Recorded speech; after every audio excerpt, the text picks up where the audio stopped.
तो किसी ने नहीं सोचा होगा कि बांग्लादेश के फाउंडिंग फादर शेख मुजाविर रहमान की बेटी शेख हसीना, जो कि खुद एक पूर्व प्रधानमंत्री रह चुकी है बांग्लादेश की, उसको डेथ सेंटेंस सुनाया जाएगा। तो जी हाँ, बांग्लादेश के क्रिमिनल कोर्ट में उनको गिल्टी पाया है for a crime against humanity के थ्रू, जो कि स्टूडेंटली अप्राइजेस हुई थी 2024 में। इसके बाद गवर्नमेंट को टॉर्चर कर दिया गया था। तो उस पार्टिकुलर अपराइजिंग में जो पुलिस के द्वारा ब्रुटैलिटी की गई और वहां पे जिसकी भी डेथ हुई, उसको लेके इस चीज ने कन्वर्ट किया कि शेख हसीना को फांसी की सजा जहां डेथ सेंटेंस सुनाया गया।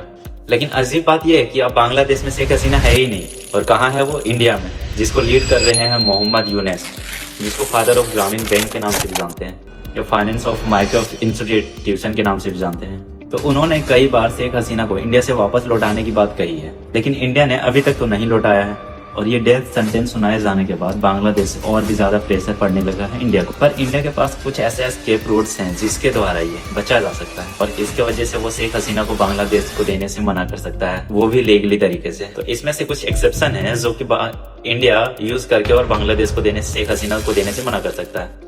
पहला है आर्टिकल नंबर 6 क्लॉज 1 और दूसरा है article number 8 clause 3 of this act, जो ये बोलता है कि ऑफेंस अगर पॉलिटिकल कैरेक्टर का है तो the request is not good made fair. इन दोनों केसेस में एक्स्ट्राडिशन नहीं किया जा सकता है। और इंडिया का जो खुद का एक्स्ट्राडिशन एक्ट है 1962 का, उसमें सेक्शन 29 और सेक्शन 39 बात करता है पॉलिटिकल ऑफेंस कमिट किया गया and there is a lack of good faith और intention of justice, and these are the exception जिसका यूज करके इंडिया बच सकता है, जो कि शेख हसीना को इंडिया इतनी आसानी से तो बांग्लादेश को नहीं देने वाला है।